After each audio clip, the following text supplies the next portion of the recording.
Hello વિદ્યાર્થી મિત્રો, તમારું માનવ ક્લાસીસમાં ફરી હાર્દિક સ્વાગત કરું છું. તો આજે આપણે ધોરણ 6 નો ગુજરાતીનો ગાલા સ્વાધ્યાય પોથીનો પહેલા પાઠનું સોલ્યુશન લાવી રહ્યા છીએ. તો આપણી ચેનલમાં લાઈક એન્ડ સબસ્ક્રાઇબ કરવાનું ભૂલતા નહીં, જેથી ધોરણ 6 થી 10 સુધીના તમામ વિડીયો તમને અમારી ચેનલમાં જોવા મળી શકે. તો જાજો સમય ના લેતા આપણે પાઠનું સોલ્યુશન કરશું. તો પહેલા પાઠનું નામ જાણી લઈએ. શું હે તો કે પહેલા પાઠનું નામ છે પર્વત તારા અને એ છે પ્રાર્થના. જો તમને વિકલ્પમાં એમ પૂછવામાં આવે કે પર્વત તારા કયો પ્રકાર દર્શાવે છે, તો પ્રાર્થનાનો દર્શાવે છે, એ તમારે યાદ રાખવાનું રહેશે. કોને લખેલું છે તો કે સુરેશ દલાલે. આ પણ તમારે યાદ રાખવાનું ફરજિયાત છે. હવે આપણે વિકલ્પ જોઈ પહેલા. તો કે પર્વત તારા કાવ્યના કવિ કોણ છે તો કે સુરેશ દલાલ. કવિએ ઈશ્વરના પહોળા ખંભા કોને કહ્યા છે તો કે પર્વતને. કવિની હોડીને કોણ હંકારશે તો કે ઈશ્વર. હવે નીચે તમને ખાલી જગ્યા આપેલી છે કૌંસ સાથે. હે ઈશ્વર, હું તને જોઉં છું, ક્યાંક ક્યાંક ને ખાલી જગ્યા. તો એમાં ક્યાંક આવશે દરિયો તારું, ખાલી જગ્યા વિશાળું, વૃક્ષો તારી વાત, એમાં આવશે દિલ. અજવાળાના ખાલી જગ્યા વચ્ચે અંધારાની નદી વહે, એમાં આવશે કાંઠા. હવે નીચે છે ખરા છે કે ખોટા. કવિ ઈશ્વરને સર્વત્ર જુએ છે, તો એમાં ખરું આવશે. ઈશ્વર તરણાનો તારણહાર નથી, તો કે ખોટું. દરિયો ઈશ્વરનું વિશાળ દિલ છે, તો કે ખરું. પર્વત તારા પ્રાર્થના કાવ્ય નથી, ખોટું. હવે નીચે તમને એના પછી પ્રશ્ન નંબર 4 માં જોડકા આપેલા છે. પહેલું એમાં આપેલું છે સર એટલે સરોવર, સત એટલે સત્ય, સાર એટલે લાભ, કેસ એટલે મુકદમો, પાસ અને ઉત્તીર્ણ. આ એના અર્થ છે. એટલે જોવાનું તમારે જ્યારે સમાનાર્થી શબ્દમાં પણ તમને એ ક્યારેક પૂછી શકે, જેથી સરખી રીતે જોડકામાં ઓપ્શનનો ઉપયોગ લીધા વગર તમારે આ પાકું કરવાનું રહેશે, જેથી બીજામાં પૂછે તો પણ તમને એ આવડી શકે. હવે નીચે તમને પ્રશ્ન નંબર 5 માં એક એક વાક્યમાં ઉત્તર લખો આપેલા છે. એમાં પહેલું છે પ્રશ્ન, કવિ ઈશ્વરને ક્યાં ક્યાં જુએ છે તો કે કવિ ઈશ્વરને સર્વત્ર જુએ છે. કવિ પ્રકૃતિમાં કોના દર્શન કરે છે તો કે કવિ પ્રકૃતિમાં ઈશ્વરના દર્શન કરે છે. કવિ કોને ભગવાનની આંખ ગણે છે તો કે કવિ સરોવરને ભગવાનની આંખ ગણે છે. હવે પાછળ જોઈએ.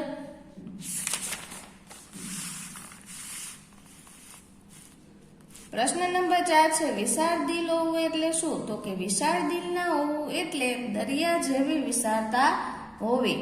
ઈશ્વર આપણી સાથે કઈ રીતે સંતા કુકડી રમે છે તો કે ઈશ્વર રાટ, ત્રાટ, લાટ તેમજ મોરના ટહુકા રૂપે આપણી સાથે સંતા કુકડી રમે છે. કવિએ જીવન માટે કયો શબ્દ પ્રયોજ્યો છે તો કે કવિએ જીવન માટે હોડી શબ્દ પ્રયોજ્યો છે. ઈશ્વર સંતા કુકડી ક્યાં રમી રહ્યો છે તો કે ઈશ્વર મહેક ધનુષ્યના રંગોમાં સંતા કુકડી રમી રહ્યો છે. ઈશ્વર કયા સ્વરૂપે સોગાદ આપે છે તો કે ઈશ્વર ફૂલોના રંગ અને તેમની સુગંધ સ્વરૂપે સોગાદ આપે છે.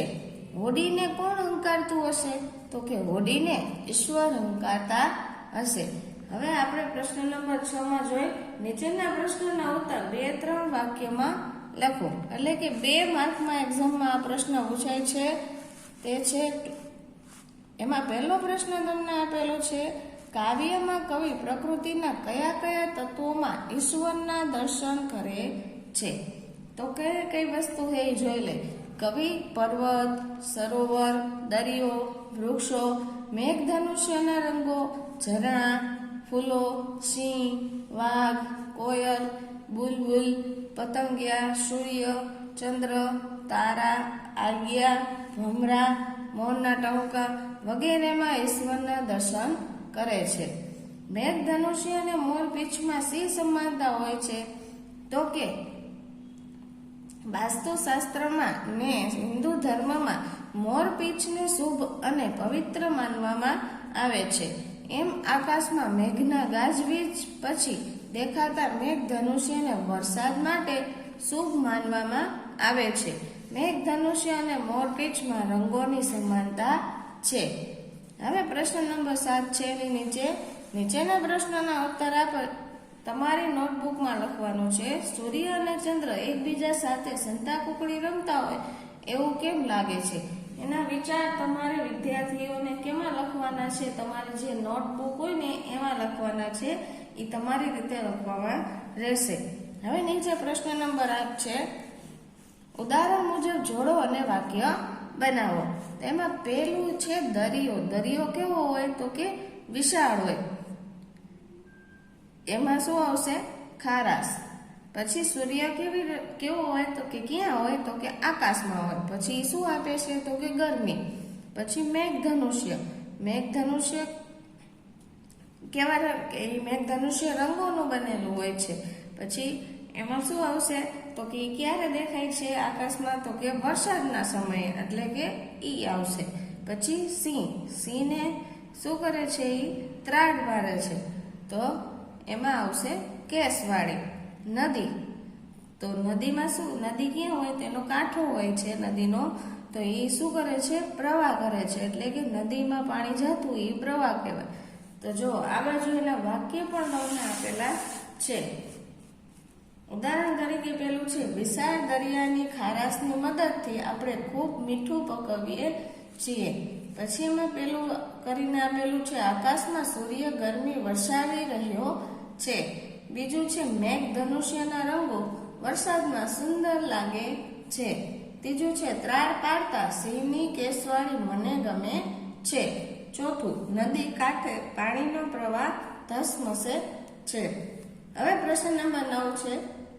એમાં છે નજીકનો અર્થ આપી નજીકનો અર્થ શોધી એમાં રાઈટની નિશાની કરવાની છે. એમાં પહેલું છે ફૂલ. ફૂલની રંગ સુગંધે તારે છે સોગાદ. એમાં કયો વિકલ્પ આવશે? તો કે ફૂલોની સુવાસ અને રંગ એ કુદરતી ભેટ છે. હવે બીજો પ્રશ્ન છે તું તરણાનો તારણહાર, ઝરણાનો તું નાદ. એમાં છે તણખલાને તારનાર અને ઝરણાના અવાજમાં ઈશ્વર તું જ છે. પછી એમાં મારી હોડીને આ કોણ હુંકારશે? તો કે મારી જીવન નૈયાને કોણ ચલાવતું હશે? હવે પ્રશ્ન નંબર 10 છે. નીચેની પંક્તિ સમજાવો. તો કે રાત ત્રાડને લાડની સાથે મોર પીછનો સૂર, સંતા કુકડી રમતો રમતો રહે નજીક ને દૂર. હવે આને આપણે સમજાવવાનું છે. તો કે રાત ત્રાડ અને લાડ તેમજ મોરના ટહુકા રૂપે અમારી સાથે સંતા કુકડી રમતા રમતા તું ઘડીકમાં નજીક અને ઘડીકમાં તો દૂર હોય છે. પ્રશ્ન નંબર 11 છે ખોટા વિકલ્પો છે કે સાચું વાક્ય બનાવવાનું છે. તો કે લોકો જુદા જુદા કામ કરીને આજીવિકા મેળવે. તો પછી આપણે નીચે એમાં લખવાનું રહેશે. આમાં જગ્યા નથી એટલે તમારે નોટબુકમાં બનાવવાનું. તો કે લોકો જુદા જુદા કામ કરીને આજીવિકા મેળવે. ગુજરાતમાં દિવસે દિવસે ઉદ્યોગો વિકાસ. તો એમાં શું આવશે? પામ્યો, થયો કે ફેલાયો? તો કે થયો આવશે. તો કે ગુજરાતમાં દિવસે દિવસે ઉદ્યોગોનો વિકાસ થયો. પછી છે ભગવાને સૃષ્ટિનું સર્જન કર્યું, થયું કે પામ્યું? તો કે કર્યું છે. તો એમાં આપણે પાછું ફરીથી વાક્ય બનાવશું. તો કે ભગવાને સૃષ્ટિનું સર્જન કર્યું.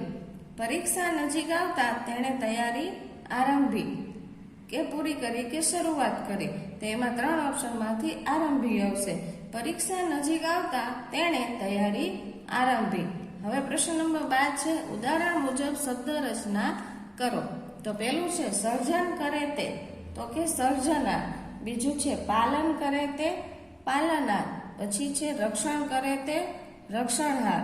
અને પછી છે ખાલી જગ્યા દેખણહાર. તો કે દેખે તે.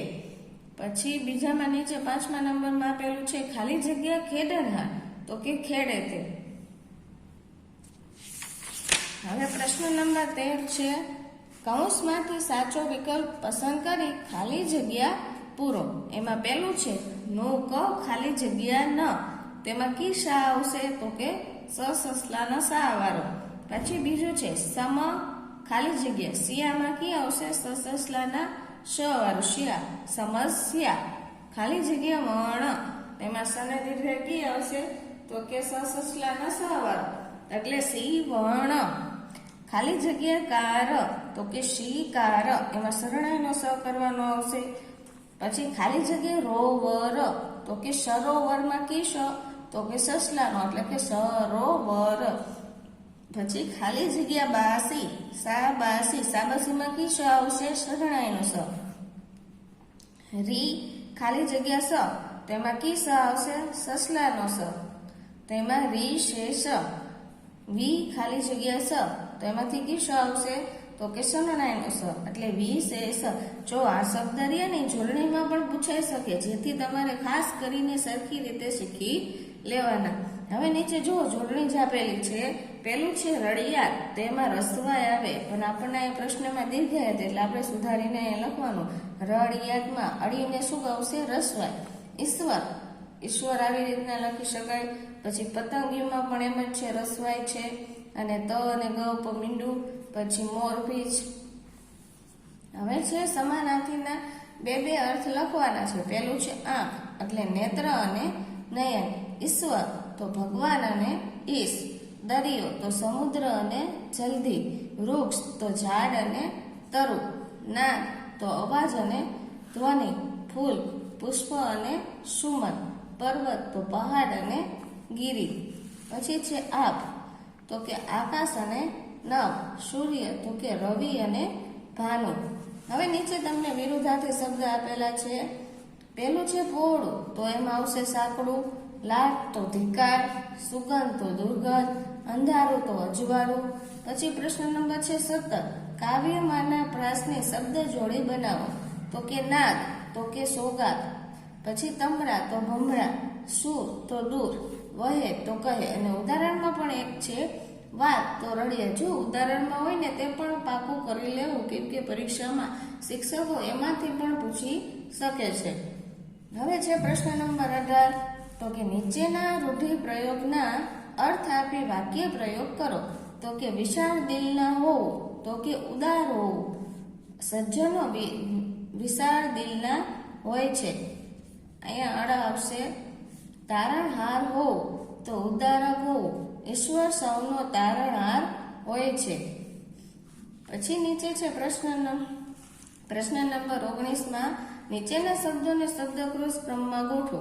તો પહેલા આવશે ત્રાડ, પછી આવશે પર્વત, પછી આવશે વૃક્ષો, પછી આવશે સિંહ અને પછી આવશે સોગાદ. જો આ બે સ છે, તો એમાં આપણે કક્કો જો બારાક્ષરી જોવી પડશે.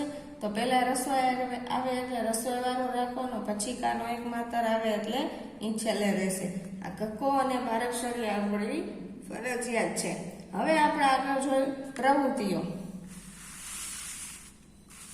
પ્રવૃત્તિમાં તમને આપેલું છે પેલું પુસ્તકાલયમાંથી પ્રાર્થના ગીતો મેળવો અને વાંચવાની છે. એટલે તમારે જ્યાં સ્કૂલમાં પુસ્તકાલય હોય તો એમાં કોઈ એવી બુક હોય તો એ લઈને તમારે વાંચવાનું કીધેલું છે. દૈનિક પત્રો, મુખપત્રો અને સામાયિકોમાંથી કુદરતી સૌંદર્યના ચિત્રો એકઠા કરી સંગ્રહ પોથી બનાવો. એક બુક બનાવવાની આવી રીતના કોઈ એક વસ્તુ બનાવવાની કહે છે. પછી પ્રશ્ન નંબર 3 શું કીધું? તો કે તો શું થાય? વિચારો અને તમારી નોટબુકમાં થાય છે. વિદ્યાર્થીઓને પોતાની નોટમાં વિચાર દર્શાવવાના રહેશે. પહેલું છે જો નદી આપણને પાણી આપવાની ના કહી દે તો શું થાય એ આપણે એના વિશે લખો. ધારો કે આપણે જીવી ન શકીએ, પાણી ઉપર જ જીવન શક્ય છે, ઘણા બધા કામ અટકી જાય છે પાણી વગર. એ તમારા વિચાર એવી રીતના બુકમાં લખવાના છે. જો વૃક્ષ ન હોય તો શું ન થાય? તો કે શું થાય? તો કે વરસાદ ન થઈ શકે, પછી પુસ્તક ન મળી શકે, એવા અલગ અલગ ફળ ફૂલ ન મળી શકે, એવા વિચાર તમારે તમારી નોટમાં લખવાના રહેશે. એવી રીતના ત્રીજામાં શું છે? જો સૂર્ય સાવ ઠંડો થઈ જાય તો એ તમારી રીતે કરવાનું. જો બધા જીવજંતુ આપણી પૃથ્વી પરથી ગાયબ થઈ જાય તો એના વિચાર પણ આવે. ચારે ચારના વિચાર તમારી નોટબુકમાં લખવાના રહેશે. પછી છે પ્રશ્ન નંબર 4. શબ્દોને લાગુ પડતા શબ્દો ઉદાહરણ મુજબ લખો. ઉદાહરણમાં તમને આપેલું છે દરિયો, તો એમાં શું લાગુ પડે છે? પાણી, હોડી, મોજા, મીઠું, માછલી, દીવાદાંડી અને શંખ.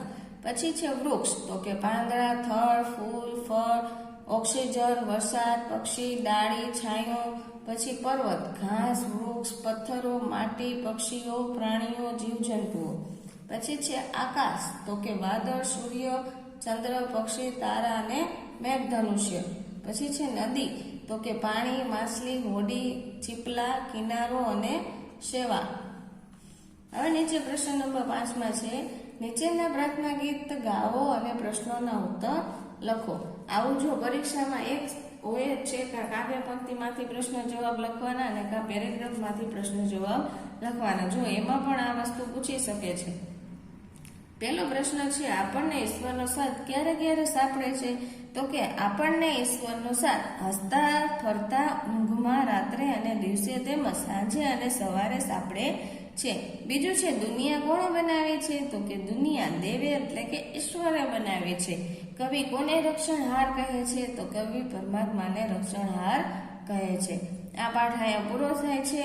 તો હું એવી આશા રાખું છું તમે અમારી ચેનલને વધુ વખત શેર કરશો અને તમારા ફ્રેન્ડને પણ કહેશો લાઈક એન્ડ સબસ્ક્રાઇબ કરવાનું, જેથી દરેક વિડીયો અમારી ચેનલમાંથી તમને જોવા મળે. અને તમે પણ ખાસ કરીને ભૂલતા નહીં અમારી ચેનલને લાઈક એન્ડ સબસ્ક્રાઇબ કરવાનું. તો અહીંયા આપણે વિરામ રાખશું.